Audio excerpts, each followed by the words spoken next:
Eu te convido a abrir a sua Bíblia comigo em Atos capítulo 1. Você pode se assentar, você já ficou de pé bastante, pode se assentar. Atos capítulo 1, versículo 12. Eu quero trazer uma reflexão breve hoje, que eu creio que vai ser a abertura de uma próxima série para nós. Vamos entrar em alguns assuntos tem ministrado muito ao meu coração, assuntos muito poderosos. Eu creio que Deus falará conosco hoje, amém, queridos? Amém? Atos capítulo 1, versículo 12, e depois nós vamos ao capítulo 2, versículo 1, bênção, bênção, bênção. Hoje eu quero ministrar ao seu coração sobre a experiência do cenáculo, amém? A experiência do cenáculo.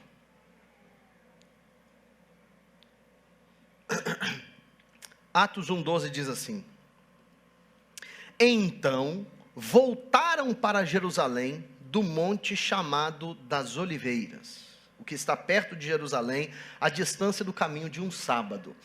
Antes de avançarmos nessa leitura, eu quero explicar para você uma coisa, é que o texto está dizendo, então voltaram, ou seja, o texto tem um contexto aqui que é importante, amém? Um contexto aqui que é muito importante.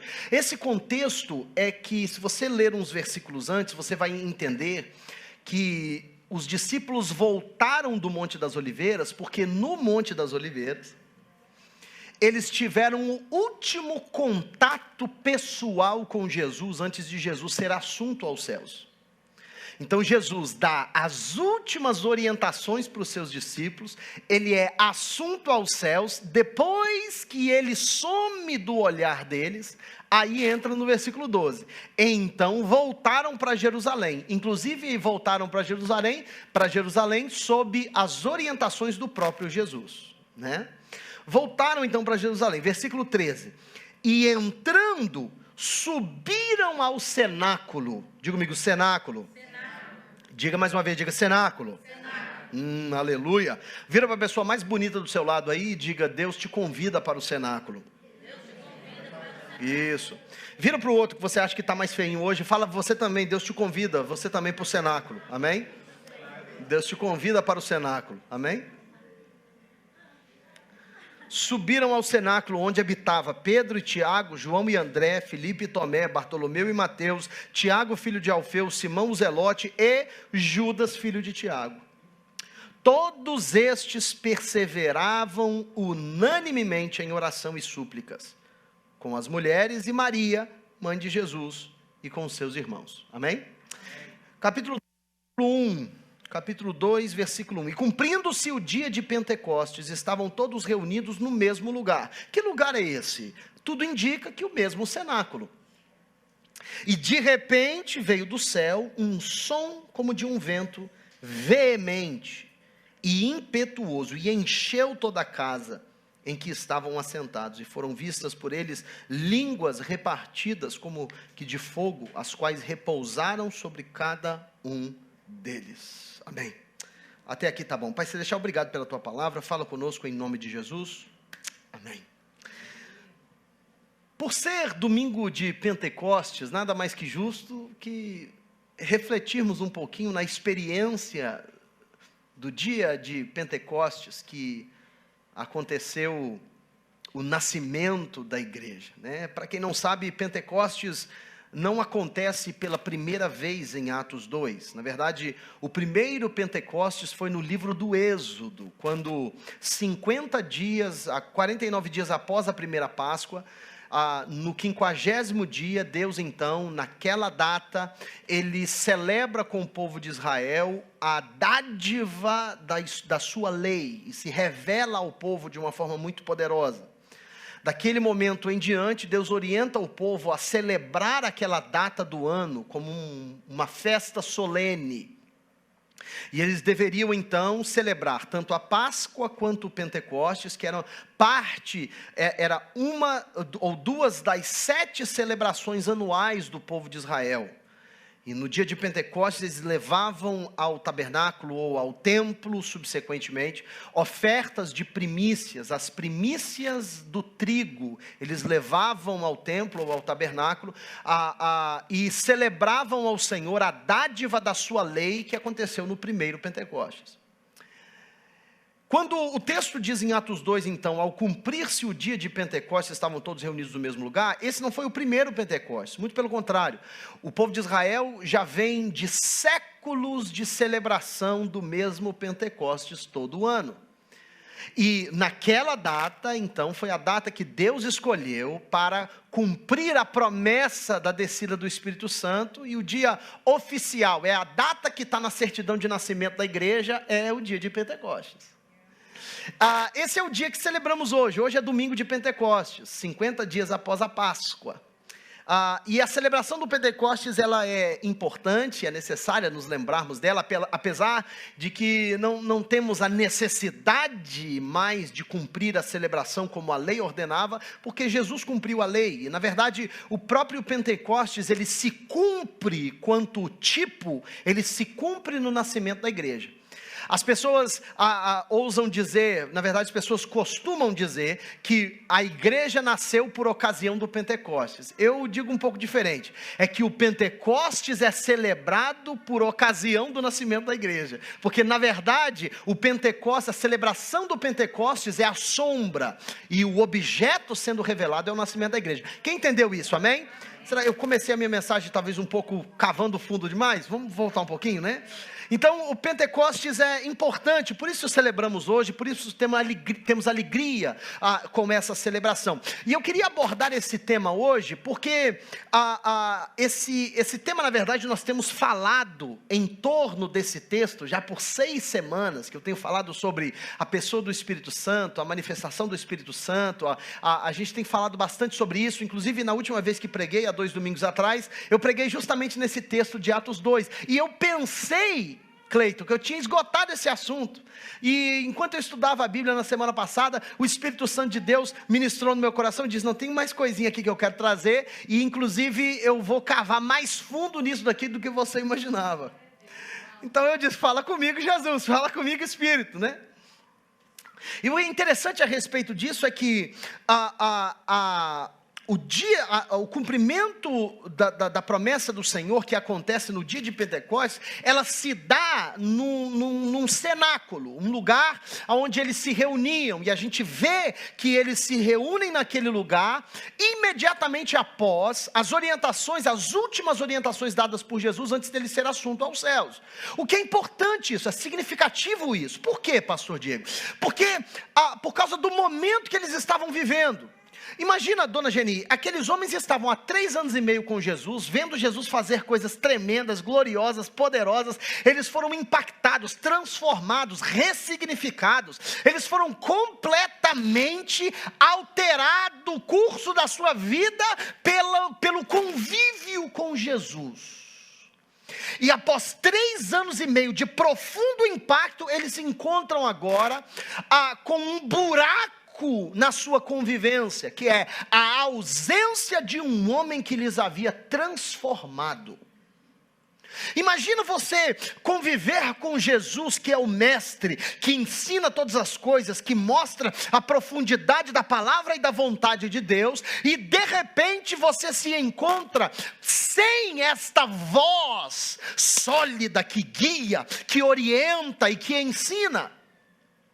E por 10 dias eles passaram nessa espera. Inclusive eu preguei sobre isso há 4 ou 5 semanas atrás. Eles tiveram essa espera frutífera. Eles tiveram essa espera que foi tão frutífera quanto eu imagino que foi incômoda. Porque esperar por algo que não sabiam quanto tempo esperariam, ou até mesmo como se manifestaria, que seria a descida do Espírito Santo de Deus. E por 10 dias eles esperaram, sem conseguir desviar a atenção da ausência do homem que lhes havia transformado a vida. Olha que coisa forte. A analogia que eu tenho é que é como um mestre, um professor que passa durante as aulas te ensinando sobre os assuntos que você não conhece, dando a você profundidade, até o momento em que você tem que exercer aquela tarefa e não tem mais o seu professor para perguntar. E a ausência daquele professor, ela é tão impactante quanto a sua presença. E no momento da sua ausência, tudo que você tem para se apoiar é lembrar-se do que ele disse. E talvez aqueles homens pensavam que a presença de Jesus, o seu ministério, os seus ensinamentos eram um teste para a sua vida. Mas na verdade o teste só começou quando Jesus se ausentou. E isso é glorioso, porque a presença de Jesus não era um teste, a presença de Jesus era a aula. O teste começou quando ele se calou. E quando ele se calou, a única coisa que eles tinham para se amparar era lembrar do que ele disse. Meu Deus do céu. Eu ainda nessa analogia do mestre, do professor, eu lembro de quando eu estava na universidade ou na high school. Eu me lembro de quando o professor ensinava determinadas lições, e para alguns tem matérias que são mais difíceis do que para outros, né? Eu, por exemplo, eu sou um cara de exatas, eu gosto de números fazem sentido para mim, por algum motivo, e eu gosto de número, eu gosto porque a matemática é a mesma, não importa em qual parte do mundo você esteja. 2 mais 2 é 4 aqui na China, na Lua, 2 mais 2 é 4. Por isso eu gosto de matemática, não tem diferença, matemática é igual em todo lugar. Então matemática faz sentido para mim, por isso que eu sou contador, vai entender.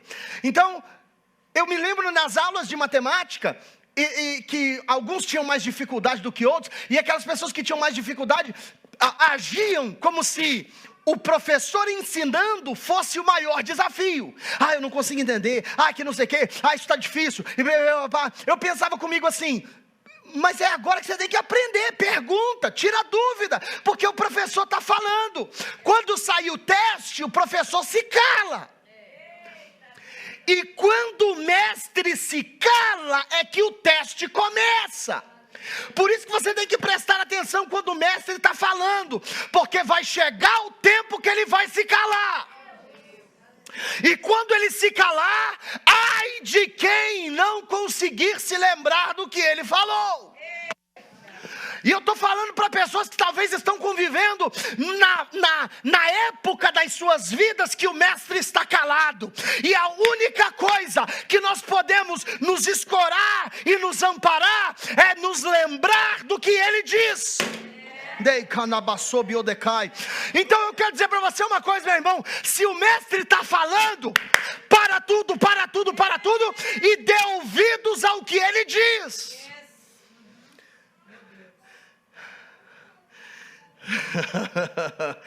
E sabe o que é interessante? O que é interessante a respeito disso é que nós nem sempre tornamos esses momentos memoráveis. Sabe o que faz de um momento memorável, Cleiton? Sabe o quê?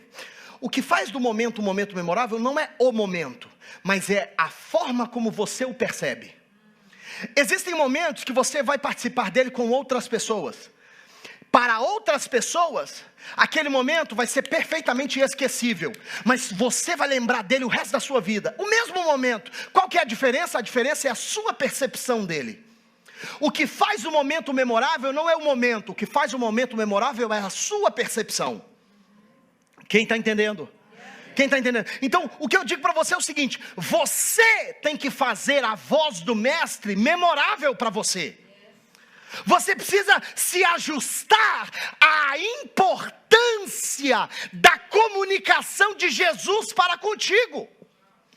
E o problema é que tem muita gente que, enquanto o mestre está falando, ele vive de forma distraída. E Deus fala, e você não se recorda, não aprende, não se alimenta da sua palavra. E o que acontece é que quando chega o teste,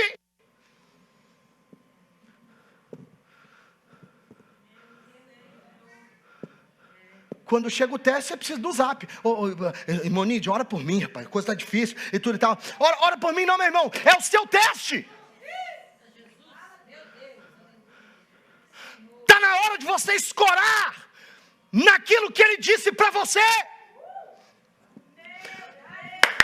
Ouça isso, não existe aprovação sem exame. E não tem exame se o mestre não se calar.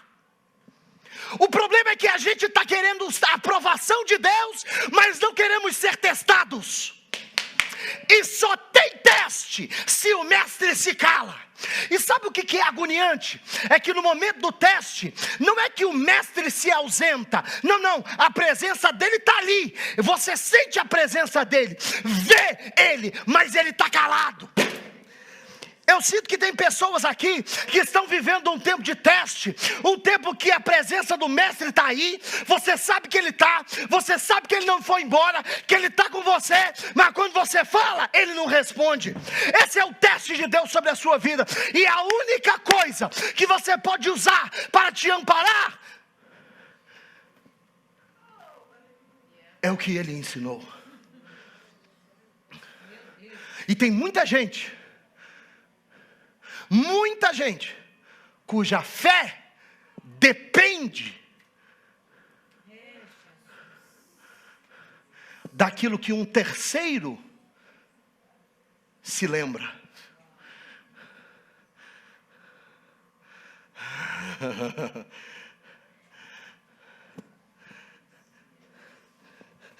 Eu posso começar a pregar? Pode? Beleza. Quem está entendendo aí, diga amém.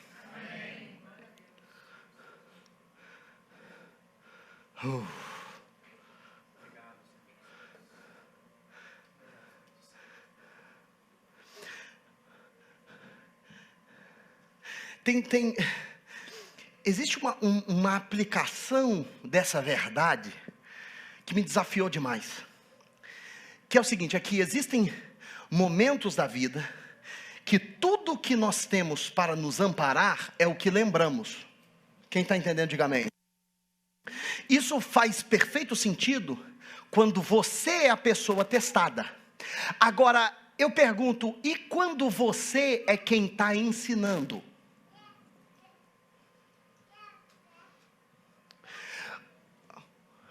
Filhos. Cadê os filhos aí? Tem filho aí, não? Então, tem 4, 5 filhos. O resto tudo nasceu de milagre, brotando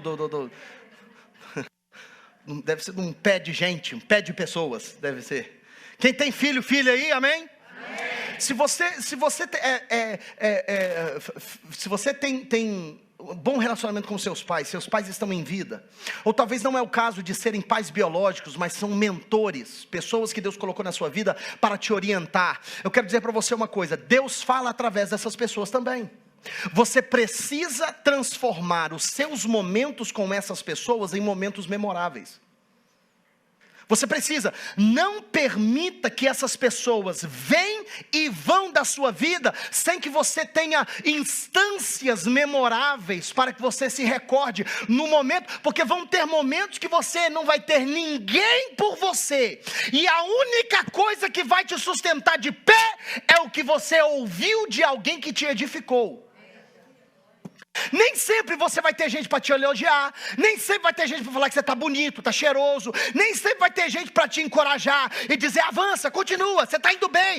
Nem sempre vai ter gente para te aplaudir, nem sempre vai ter gente para dizer que seu penteado está bonito, nem sempre vai ter gente para dizer para você não desistir, para ficar firme. Nem sempre vão ter momentos na sua vida que ninguém vai estar presente para te falar nada positivo, mas se você tiver momentos memoráveis, pessoas que te edificaram, você vai permanecer de pé. Não despreze. Filhos, não desprezem o tempo que Deus te deu com seus pais. Não menospreze. Você não sabe quanto tempo mais vai durar. Pode ser mais 10, mais 20, mais 30, mais 40 anos, não sei. Mas vai chegar o dia que eles não estarão mais aqui. Estarão aguardando por você na glória. Aleluia. torne memorável. Há pouco tempo atrás, eu vi uma coisa que me deixou com o coração quase que enfermo. Uma filha que é mais filha das trevas do que qualquer outra coisa, desprezando a presença de uma mãe, de um pai frutíferos, abençoadores, idosos. E eu pensando comigo, misericórdia, Senhor, me livra deste mal. Nossos pais não são perfeitos. Não são perfeitos, não, mas eles são edificadores das nossas vidas. E se não forem pais biológicos, são mentores que Deus colocou para que sirvam de suporte para você no dia que ninguém estiver por perto para te afirmar. Lembre-se dos momentos memoráveis. Não despreze. Não despreze, não despreze uma ligação, uma palavra no WhatsApp, não despreze uma lição, uma chamada de atenção, não desprezem. Porque vai chegar o dia que o mestre vai se ausentar e tudo que você vai ter é a lembrança do que foi ensinado. Será que você tem momentos memoráveis catalogados no seu entendimento? Ou será que você só coloca o foco nas coisas ruins? Porque lembra, o momento não é memorável o momento não tem essa característica inerente do momento. Não. É a sua percepção dele que faz desse momento memorável. Quem está entendendo o que eu estou dizendo? Mas essa moeda tem dois lados. Pega a moeda aí, pega a moeda. Agora vira o lado dela, vira assim. Olha esse ladinho dela. Porque o outro lado da moeda é o entendimento que haverão pessoas que vão depender do que você disse algum dia. E eu pergunto para você, você tem cuidado com as suas afirmações? As suas afirmações são dignas de ser lembradas por alguém? Deixa eu ver se tem alguém aqui para eu prego para o pessoal do lado de cá. A sua...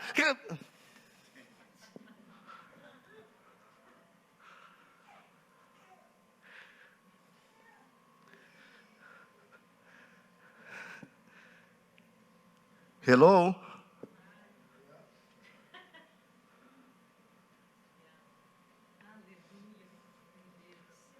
Porque tem muito pai, muita mãe que está deixando uma lacuna que Deus está tendo que cobrir com terceiros.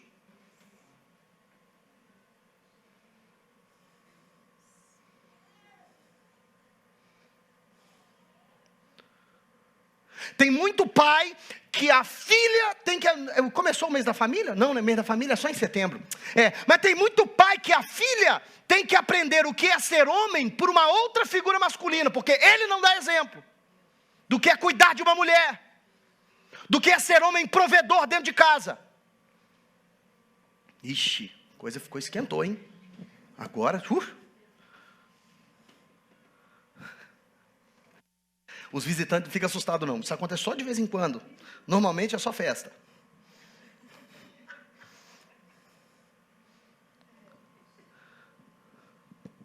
Hello? Eu me lembro quando eu machuquei o joelho da última vez.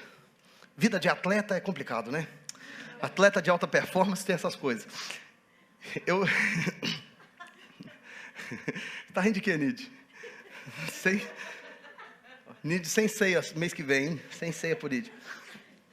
Eu machuquei o joelho 3 vezes já. Precisei fazer 3 cirurgias no joelho direito. E da última vez que eu machuquei, que eu tive que fazer uma cirurgia, rompi 3 ligamentos do joelho, fiz a cirurgia e tudo e tal. O joelho ficou parecendo um melão assim, enorme, inchado. E evidentemente, porque o joelho estava recém-operado, eu não podia colocar peso no joelho. Aí o que aconteceu? O médico me deu um par de muletas para que eu pudesse usar. Eu não podia apoiar na minha perna, porque a minha perna estava fragilizada. Mas na ausência da habilidade de me apoiar na minha perna, eu tinha muletas. Vem cá, Cleiton. Vem cá. Vocês dois, duas muletas. Vem cá. Isso. Isso, vem cá. Aí, eu não podia apoiar minha perna direita. Mas eu tinha aonde me apoiar. Um belo dia, aguenta aí que eu preciso de vocês. Um belo dia, vem cá. Um belo dia, eu não podia dormir na minha cama nessa época. Fiquei uns dias sem dormir na cama. Teve nada a ver com a Jane brigou comigo, nada. Só porque minha cama era alta demais, eu não conseguia subir na cama. Aí dormi na sala. Aí, precisei levantar de madrugada para ir no banheiro, tomar meu remédio, não sei o que lá. Olhei para um lado e para o outro, cadê as muletas? Nada de muleta, mas tinha um negócio, não sei se lembra se era uma vassoura, o que era. Aí peguei naquele negócio. Pega aquela cadeira ali para mim, a cadeira. Tira a câmera. Vira no gato, a cadeira, qualquer cadeira aí. Isso. Aí não tinha muleta. Aí fui com aquele negócio, aquela vassoura, aquele negócio, não lembro o que era. Só que muito rapidamente eu descobri que aquilo não era adequado o suficiente para ser o suporte que eu precisava. Eu tive que ir para o banheiro arrastando, porque não tinha suporte. Não pode apoiar a perna. Então eu vou arrastando. E tem muita gente que está se arrastando. Sabe por quê? Porque as pessoas que Deus tinha levantado para ser suporte no momento de necessidade, não estavam presentes. Sabe o que o suporte faz? O suporte levanta você. Eu peguei o suporte certo, não preocupa não, está demorando um pouquinho, mas eu peguei o suporte certo. O suporte, quando você não tem força para levantar, o suporte levanta, ajuda. Porque são essas as palavras. Vem cá, Gleicimar, vem cá, Jô. Vem cá rapidinho, vem cá. Isso. Tem coisas. Vem cá, Fernanda. Fernanda, Fran, vem cá, Gláucia. Fernanda, Fran, Gláucia, vem cá, Elaine. Vem cá. Fica em cima aqui, ó. Vem cá, rapidinho. Vai. Isso. Lá. Ali, isso, no cantinho ali. Benção. Glória a Deus. Vem cá, irmã Eva. Isso, vem cá, irmã Eva. Em cima aqui, ó, uma do lado da outra. Bem pertinho, isso. Tem momentos que a gente precisa de suporte. Só que a gente precisa do suporte certo. Os discípulos, eles estavam sem o foco que era Jesus. Jesus foi uma parte muito proeminente da vida daqueles homens por 3 anos e meio. E na ausência da pessoa de Jesus, tudo que eles tinham era a lembrança do que ele ensinou. Existem pessoas que não estão se rodeando das lembranças certas, ou até mesmo das pessoas certas. Se eu pular aqui para cima, será que esse sistema de suporte aqui consegue me... Será?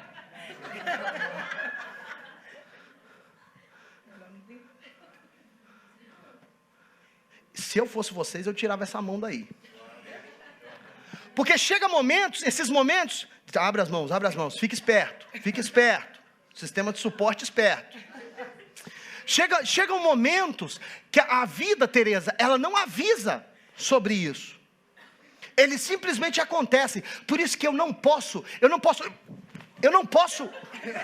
vacilar. Eu tenho que ter o suporte certo. Quem está me entendendo? Se eu tivesse feito isso com elas, mas eu tenho que ter o suporte certo. O suporte certo. Está me entendendo?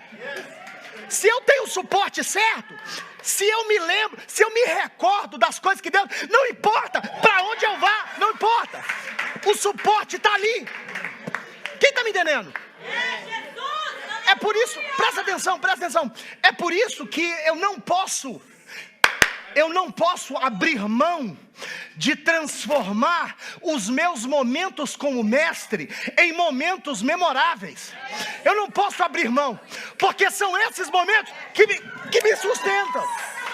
Quem está me entendendo? Quem está me entendendo, pelo amor de Deus? Chegou o momento que os discípulos não tinham mais o mestre, mas eles tinham momentos memoráveis. Aplauda o Senhor pela vida dessas varoas. Aplauda o Senhor pela vida desses irmãos, amém? Eu pergunto para você, essa aplicação ela é dupla. Em primeiro lugar, será que você tem transformado momentos comuns em momentos memoráveis? Em segundo lugar, será que a sua presença na vida dos outros é uma presença frutífera e memorável? Uma pessoa em momento de aflição, quando ela se lembra de você e do que você diz, ela é amparada ou ela é derrubada?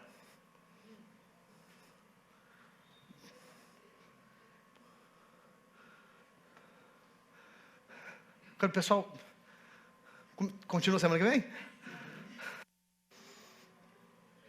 Quem está me entendendo? Eu vou ter que começar a mensagem daqui a pouco, né? Por isso que esse texto é um texto tão poderoso. Você vê, como é que Deus fala. Eu não entrei na mensagem ainda, eu estou só passando para você o setup que está por trás da mensagem. O pano de fundo. Yes. Por isso que é tão glorioso, porque os discípulos saem desse momento emocionalmente tão forte de contemplar a ausência do Cristo. Aí a Bíblia diz que imediatamente depois, o que eles fazem? Versículo 12, voltaram para Jerusalém. Versículo 13, e entrando, subiram no cenáculo. Ou seja, o lugar que eles foram, foi para o cenáculo. É a experiência do cenáculo, é uma experiência que ampara as nossas vidas num tempo de espera e teste. Quem está entendendo? E foi justamente no cenáculo que o Espírito Santo visita esses homens e mulheres. Olha que coisa gloriosa. Um acontecimento tão poderoso como a descida do Espírito Santo acontece num cenáculo. Hoje, a palavra cenáculo não é uma palavra muito bem compreendida, porque não faz parte mais da nossa cultura e do nosso cotidiano. O cenáculo, sabe o que era?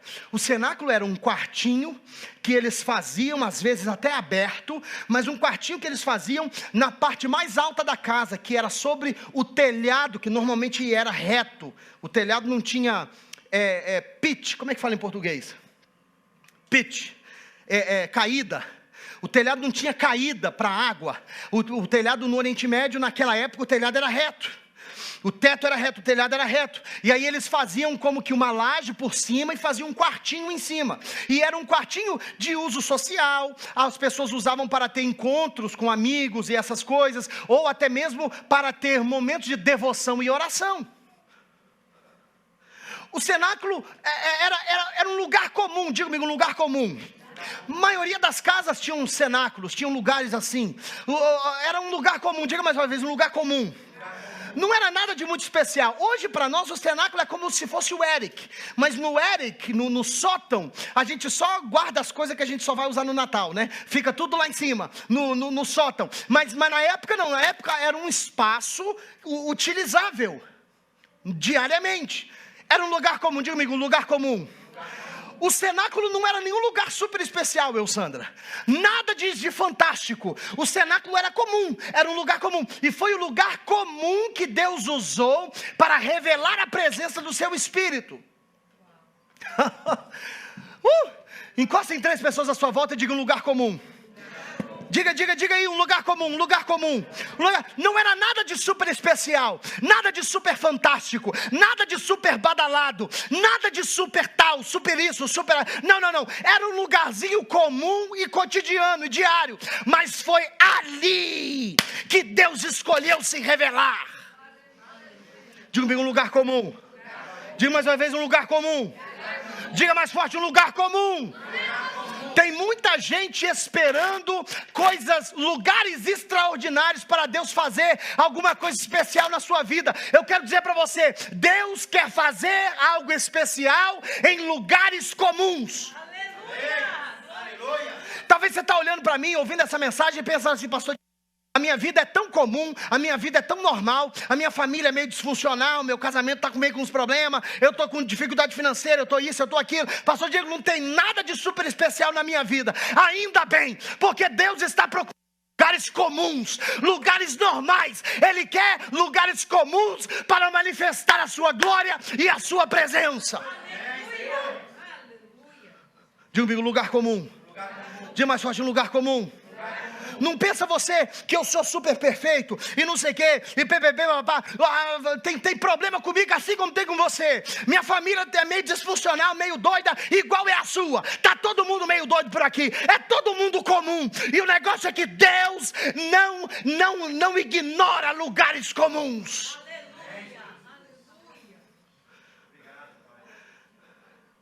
Ah, pastor, prova isso num texto. Ainda bem que você pediu.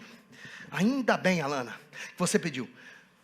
Porque Jesus, quando foi nascer, José até procurou uma hospedaria, procurou um hospital de primeiro mundo, com UTI top, sabe? José procurou tudo, anestesista, a Maria queria a tal da epidural, estava tudo procurando, estava todo mundo procurando, não tinha! Aonde que foi nascer o Salvador do mundo, o Filho de Deus? Num lugar comum.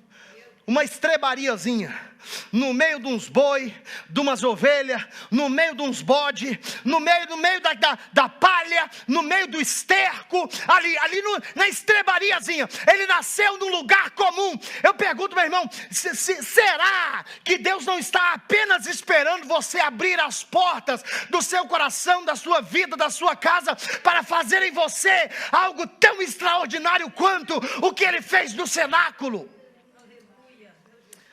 Porque Deus não ignora lugares comuns.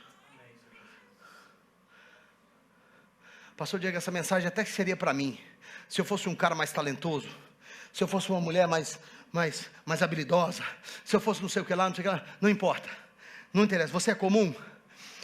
É comum? Porque tem muita gente que finge que não é.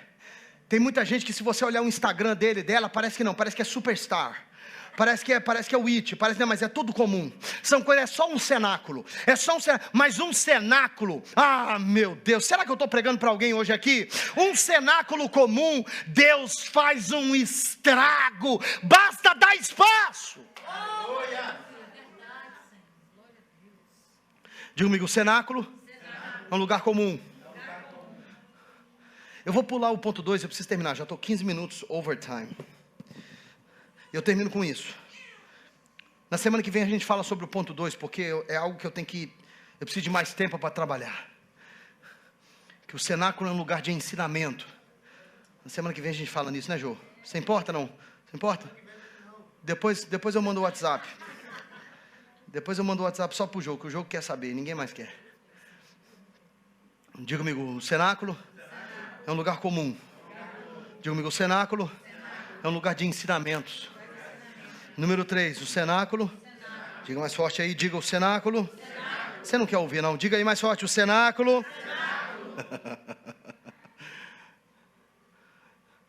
O cenáculo é um lugar mais alto.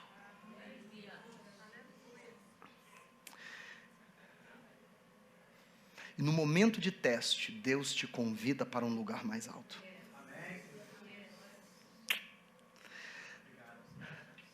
Sabe qual que é o perigo dessa afirmação? O perigo dessa afirmação é entender ela por um ponto de vista religioso. Que enxerga o lugar mais alto como uma posição de privilégio moral. De onde você olha para os demais, de cima para baixo, com um ar de superioridade. Pois isso é antagônico ao Evangelho, ao que Jesus nos ensinou. O lugar mais alto do cenáculo não é um lugar de superioridade sobre os outros. O lugar mais alto do cenáculo é um lugar de elevação comparado a você mesmo. A comparação não é com terceiros, a comparação é consigo.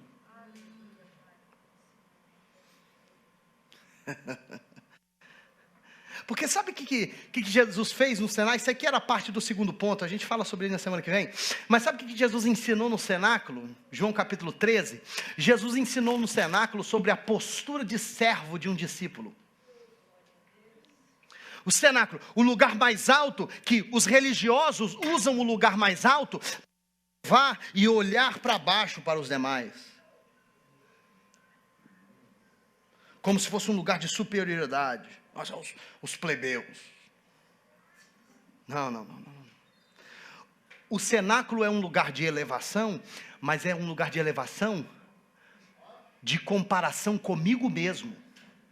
Eu preciso ir mais alto comparado a mim mesmo no passado. Quem está me entendendo?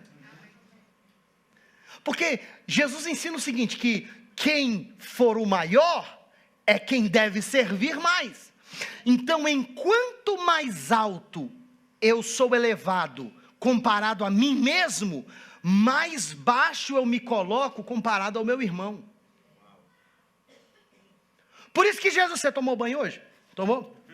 Por isso que Jesus diz, então, com o discípulo, Jesus chocou os discípulos.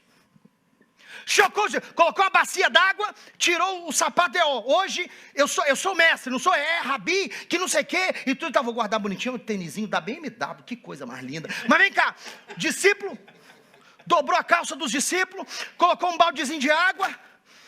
Você sabe que essas câmeras é tudo móvel, né?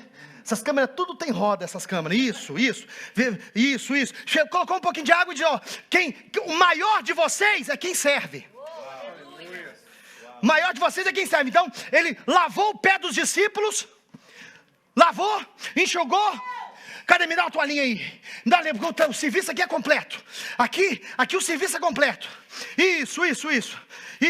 Lavou, enxugou e ensinou os discípulos. Quem está mais alto é quem serve.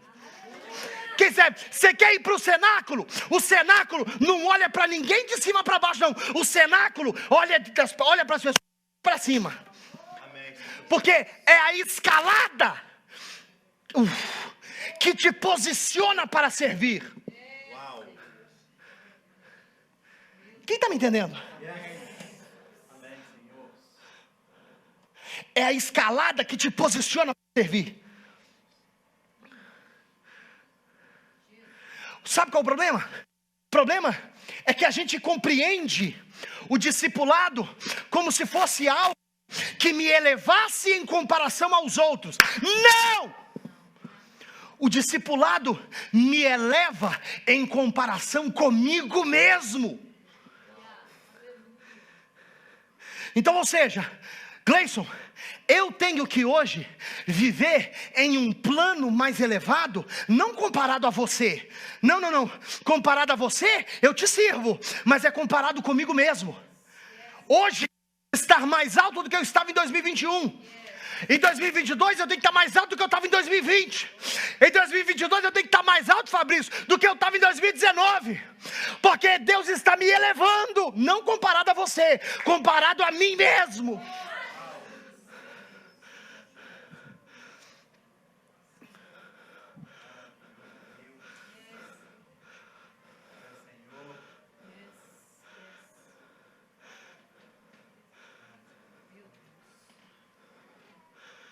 E essa é a porta que nós temos que abrir. A porta que nós temos que abrir para o Senhor. É a porta da elevação, não sobre os outros, mas a elevação comparado a mim mesmo.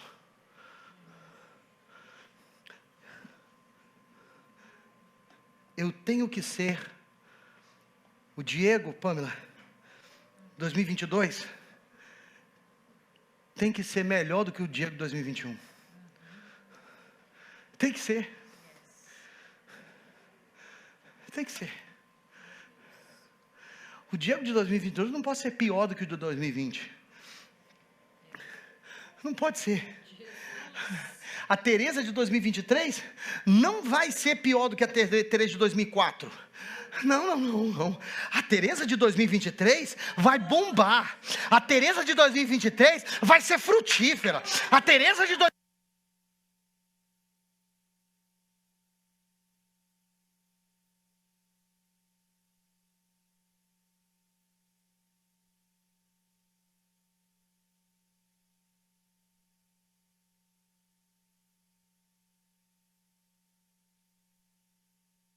exercer a identidade que Deus me criou para ter.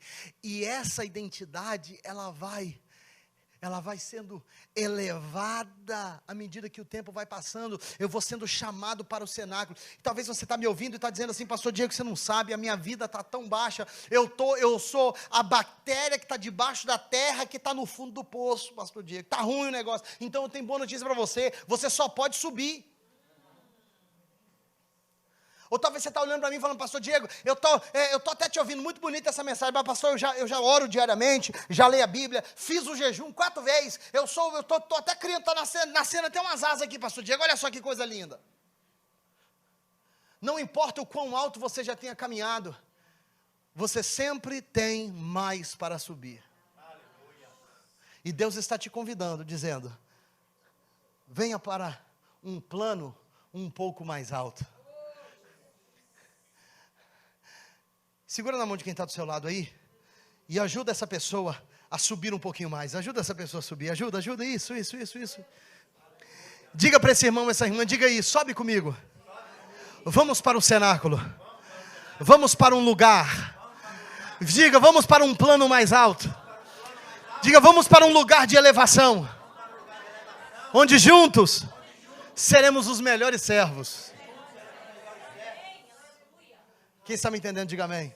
Amém, Senhor. A mensagem de hoje é um enorme convite. Um convite para que você experimente o que verdadeiramente significa ser elevado por Deus. Talvez você ouviu essa mensagem e reconhece que